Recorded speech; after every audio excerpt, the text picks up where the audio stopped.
हमारे महर्षि राजवीर जी तो बड़े अनुभवी, बहुत ही ओजस्वी गायक हैं जो बड़ी सुरीली आवाज है। एक रात्रि का कार्यक्रम इस साल हम पिछले वर्ष देकर के गए थे, वो पहचान भी रहे होंगे जो जिन्होंने सुना होगा। बहुत ही सुमधुर गायक हमारे भ्राता राजवीर सिंह आर्य जी, और बहुत ही सुंदर कार्यक्रम अभी हमारे बीच में प्रस्तुत कर रही थी बहन शोभा शास्त्री जी, जिन्होंने बड़ी सरल भाषा में और एक पाखंड जो अविद्या हमारे देश में फैली हुई है उस पर प्रकाश डाला है और बताया कि हम पाखंड से कैसे बचें। वेदों की ओर लौटेंगे तो हम निश्चित रूप में पाखंड से बचेंगे। जिस योगीराज श्री कृष्ण महाराज जी की बातें हम करते हैं, यदि इतिहास में से भगवान राम और भगवान कृष्ण को निकाल दिया जाए तो हमारे पास कुछ बचने वाला नहीं है। वास्तविक रूप से स्वामी दयानंद महाराज जी कहते हैं, आप तो पुरुष जिसने जन्म से लेकर के मृत्यु पर्यंत कोई पाप ही नहीं किया, ऐसे योगीराज श्री कृष्ण महाराज। और जो अर्जुन को उपदेश देते हैं कि अर्जुन दो प्रकार का कर्म होता है, अर्थात जो व्यक्ति अपने जीवन में दो प्रकार का यज होता है, ज्ञान यज और द्रव्य यज, उसका यह लोक भी सुधर जाता है और परलोक भी सुधर जाता है। लेकिन हम समझ नहीं पाए कि उस भगवान कृष्ण जी ने कैसी सिद्धांत की बातें बताई, जीने की कला, और उन्होंने यज पर बहुत अच्छा प्रकाश डाला योगीराज श्री कृष्ण महाराज जी ने। और वे कहते हैं कि ज्ञान यज और द्रव्य यज जो वेदों का पठन पाठन करके प्रचार प्रसार करता है, उससे समाज का भी भला होता है और उसे भी पुण्य मिलता है। और द्रव्य जो धन संपदा परमिता परमात्मा ने हमको दी है, उसके माध्यम से जो यज आदि करता है तो उसका यह लोक भी सुधर जाता है, परोपकार करता है, दान करता है, गरीबों की सहायता करता है, यज्ञशाला धर्मशाला आदि बनाता है, विद्या मंदिर बनाता है। तो भगवान कृष्ण महाराज जी कहते हैं कि कोई भी प्राणी बिना कर्म के नहीं रहता। चींटी भी कर्म करती है, हाथी भी कर्म करता है, मनुष्य भी कर्म करता है, लेकिन अर्जुन कहता है कि कर्म की व्याख्या क्या है, कर्म के बारे में बताओ।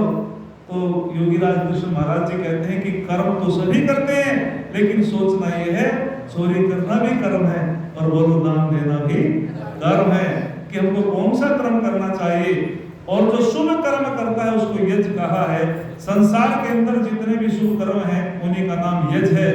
यज का मतलब होता है जितने भी परोपकार के कार्य होते हैं, अच्छे कार्य होते हैं, उनको यज कहा गया है।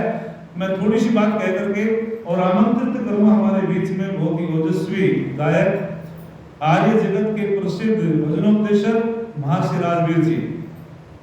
छोटी सी बात जो बहन जी ने बड़ी सुंदर बात कही थी भूमिका के रूप में, इन्होंने संस्कारों की बात रखी कि हमारे देश में आज जो है शिक्षा तो है लेकिन वो आदर्शवादी शिक्षा नहीं रही है। आज जो विद्यालय में पढ़ाया जाता है, इन्होंने प्रकाश डाला मम्मी डैडी डैड, तो कई शब्दों पर प्रकाश डाला गया, कहां से ये चले उन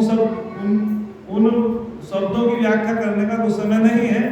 लेकिन हमारी वैदिक शिक्षा क्या थी, बस ये उदाहरण देकर के मैं बहुत ही जल्दी सी बात कह करके पीछे हटता हूँ। हमारी वैदिक संस्कृति क्या थी, हमारे वैदिक परिवार क्या थे, हमारे राजाओं का क्या सिद्धांत था। एक छोटी सी बात मेरे ध्यान आई बैठे बैठे। कहते हैं कि महर्षि आरुणि का एक पुत्र था श्वेत केतु, और श्वेत केतु जो है उसका उपनयन संस्कार भी हो जाता है, और 12 वर्ष की जब उसकी अवस्था हो जाती है, लेकिन वो खेल कूद में लगा रहता है। श्वेत केतु के पिताजी कहते हैं महर्षि आरुणि के बेटा, हमारे तो इस कुल परंपरा में कोई भी अनपढ़ व्यक्ति नहीं रहा, सबने वेदों का अध्ययन किया है, कोई नामधारी ब्राह्मण नहीं हुआ, लेकिन वास्तविक योग्यता से ही और शिक्षा के माध्यम से विद्या को प्राप्त करके ब्राह्मण हुआ है, और तुम कुल को एक कलंकित करोगे। तो जैसे माँ पिताजी उसको कहते हैं तो उसको एक बात लग जाती है। तो कहते हैं कि उपमन्यु के पुत्र थे प्राचीन साल, और प्राचीन साल के आश्रम में विद्या अध्ययन करने के लिए चला जाता है। लेकिन याद रखना, श्वेत केतु के जो पिताजी थे वे भी हजारों बच्चों को पढ़ाया करते थे, उनका भी बहुत बड़ा आश्रम था, लेकिन वो कहता है कि कभी पिता से पुत्र विद्या प्राप्त नहीं कर सकता। बड़े विद्वान थे, कुलपति थे, वेदों के प्रकांड पंडित थे। और ये वास्तविक बात है, चाहे घर में कोई कितना बड़ा विद्वान हो, लेकिन उसकी विद्या से घर वाले इतने प्रभावित नहीं होते। तो उन्होंने कहा कि आप विद्या अध्ययन करो और विद्या अध्ययन करके हमारी कुल की परंपरा को आगे चलाओ। तो उन्होंने जब विद्या को पढ़ा और विद्या पढ़ करके बहुत ही यशस्वी, और उन्होंने ऋषि महर्षियों ने आशीर्वाद दे दिया गया।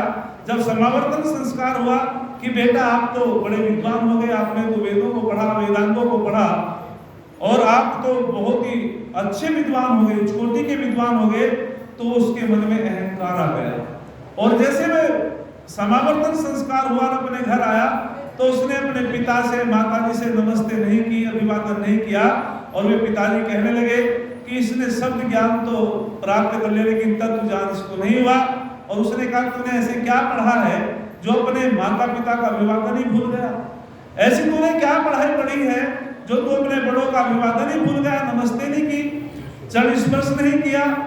तो वो मौन हो जाता है। और उसके पिताजी एक बड़े गजब बात कहते हैं महर्षि आरुणि कि बेटा मैं आपसे पूछना क्या क्या पढ़ा? बोले मैंने वेदों को पढ़ा, वेदांगों को पढ़ा। उसने कहा, पिताजी ने कहा बेटा अच्छा संसार में ऐसी क्या वस्तु है जो एक वस्तु को सुन करके जान करके सारी वस्तु का ज्ञान हो जाता हो? जिसको हम ज्ञान बोलते हैं ना, वो ज्ञान शब्द है, ज्ञान हो जाता हो। बस वो मौन हो गया और कहने लगा मैंने वो ज्ञान तो नहीं पढ़ा, मुझको तो हमारे गुरुओं ने नहीं सिखाया। और वो मौन होकर के कहने लगा पिताश्री इसको तो मैं नहीं जानता।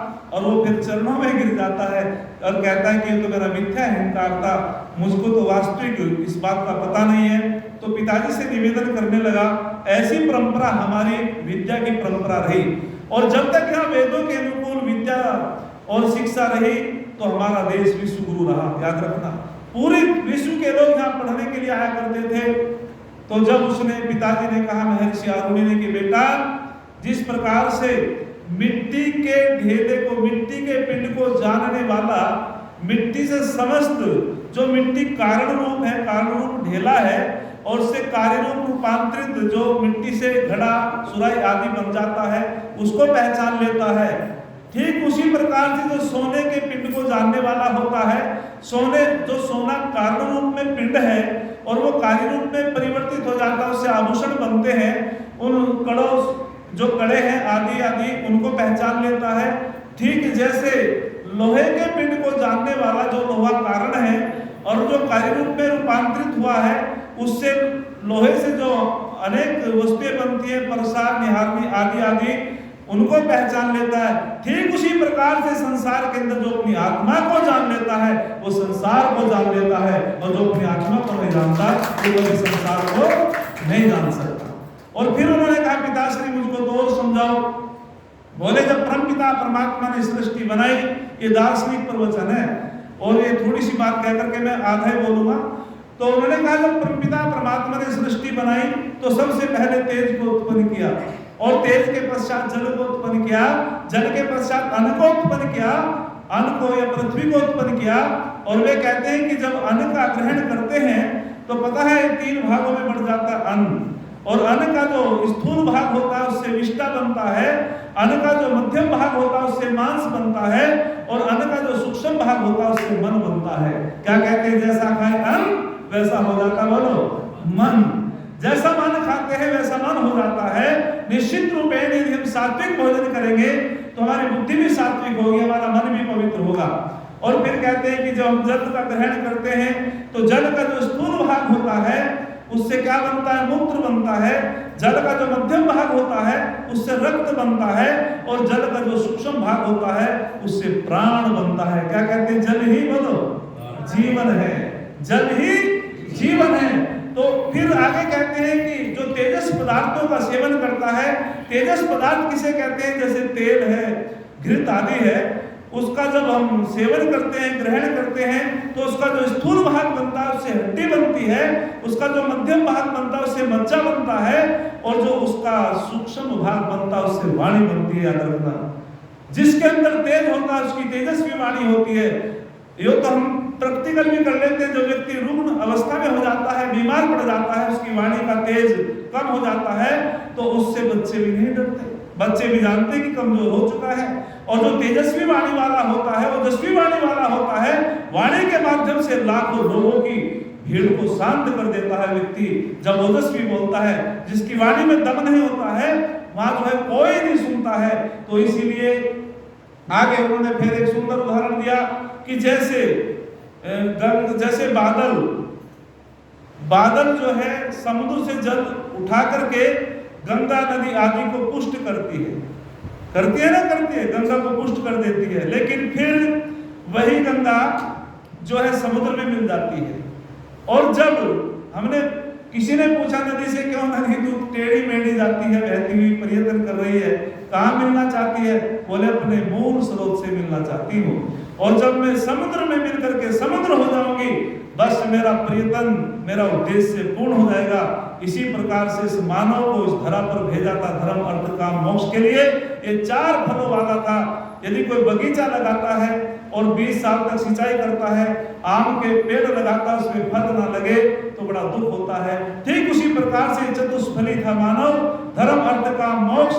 यदि धर्म अर्थ काम मोक्ष रूपी फल इस पर नहीं लगते, जो बिना धर्म अर्थ काम मोक्ष के चला जाता है, तो निश्चित रूप में बहुत बड़ा दुर्भाग्य होता है। कहने के लिए तो बहुत कुछ और भी है, लेकिन एक उदाहरण उन्होंने और भी दिया था कि जिस प्रकार उन्होंने कहा, पिताजी और समझाओ। बोले एक फल लाओ तोड़ करके बेटा। वो फल लाए तोड़ करके, उसने कहा इसमें देखो क्या है? बोले इसमें तो बीज है। बोले बीज के अंदर देखो क्या है? बोले दिखाई नहीं दे रहा है, बीज के अंदर दिखाई नहीं दे रहा है। तो तब ऋषि ने कहा था, जो दिखाई नहीं दे रहा है इसी में छुपा हुआ वट वृक्ष है, याद रखना।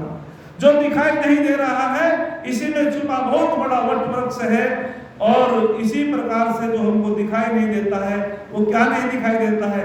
हमको अपनी आत्म तत्व दिखाई नहीं देता है। जैसे सूर्य के प्रकाश से सारा अंधकार दूर हो जाता है, जब तत्व ज्ञान हो जाता है तो हमारे अंदर का तम अविद्या सब दूर हो जाता है, और हम ठीक प्रकार से समझ जाते हैं कि ये वस्तु क्या है। जड़ को जड़ जान लेते हैं, चेतन को चेतन समझते हैं, न्याय को न्याय समझते हैं, अन्याय को अन्याय समझते हैं। तो अधिक न बोलते हुए हमें परमपिता परमात्मा ने जो मानव का चोला दिया था, ये शुभ कर्म करने के लिए दिया था। अकड़ तो मुर्दे की पहचान होती है, और झुकते तो वे जिनमें जान होती है, झुकते तो वे जिनमें जान होती है। तो हमको कभी अभिमान नहीं करना चाहिए। अभिमान करने से विद्या का हो, चाहे बल का हो, चाहे धन का हो, व्यक्ति का पतन हो जाता है। तो अधिक न बोलते हुए आपके बीच में थोड़ी सी बातें रखी। अब मैं आमंत्रित करता हूँ एक छंद बोल करके महर्षि राजवीर जी को, जो बहुत ही ओजस्वी गायक है। किसी ने बड़ा सुंदर कहा है, अपना मुकद्दर जो श्रम है बनाते, दुनिया उनकी धुरी पर घूमती है। अपना मुकद्दर जो श्रम है बनाते, दुनिया उनकी धुरी पर घूमती है। मेहनत ही जिनका धर्म कर्म है, सफलता उनके चल चूमती है, सफलता उनके चल चूमती है। आगामी कार्यक्रम वहां से लगा लीजिए। So